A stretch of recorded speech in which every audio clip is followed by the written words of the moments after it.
Olá, alunos e alunas de Direito Constitucional 1, do quarto período do curso de Direito da PUC-Cerro.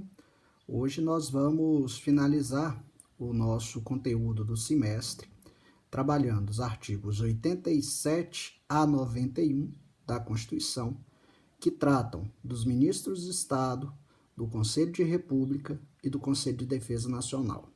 Então, nós vamos começar com o artigo 87 da Constituição, que trata dos ministros de Estado. Diz ele: os ministros de Estado serão escolhidos dentre brasileiros maiores de 21 anos e no exercício dos direitos políticos. Então, a escolha dos ministros de Estado por parte do presidente da República é uma escolha política, ou seja, uma escolha discricionária, de modo que o presidente da República, para escolher os seus assessores diretos, ele deve apenas respeitar essas condições mínimas estabelecidas no texto constitucional. Os escolhidos devem ser brasileiros maiores de 21 anos e no exercício dos direitos políticos. O parágrafo único do artigo 87 trata das competências. Então, compete ao ministro de Estado, além de outras atribuições estabelecidas nessa Constituição e na lei, exercer a orientação, coordenação e supervisão dos órgãos e entidades da administração federal na área de sua competência e referendar os atos e decretos assinados pelo presidente da República. Expedir instruções para a execução das leis, decretos e regulamentos. Apresentar ao presidente da República relatório anual de sua gestão no Ministério e praticar os atos pertinentes às atribuições que lhe forem outorgadas ou delegadas pelo presidente da República. O artigo 88 estabelece que a lei disporá sobre a criação e extinção de ministérios e órgãos da administração pública.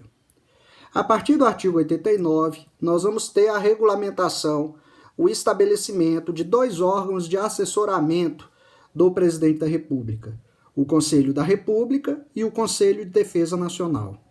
O artigo 89 trata do Conselho da República.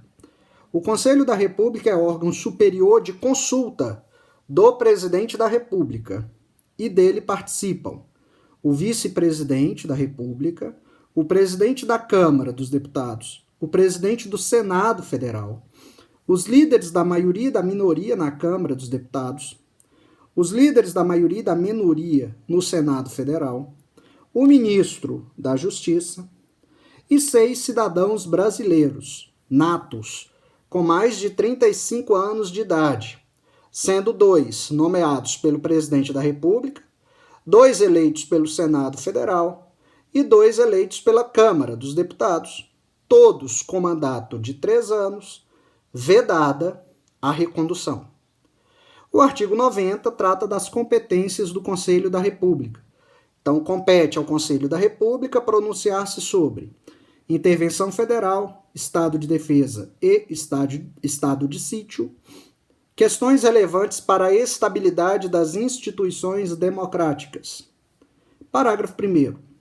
O presidente da República poderá convocar ministro de Estado para participar da reunião do Conselho, quando constar da pauta questão relacionada com o respectivo ministério.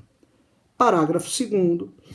A lei regulará a organização e o funcionamento do Conselho da República. E o artigo 91 trata do Conselho de Defesa Nacional.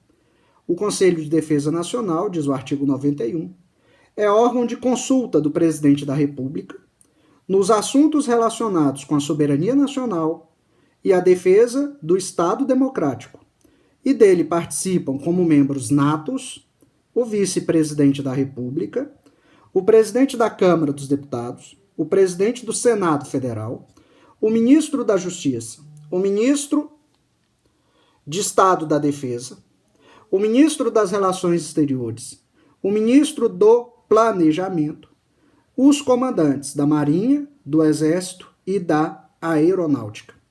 O parágrafo 1º trata das competências do Conselho de Defesa Nacional.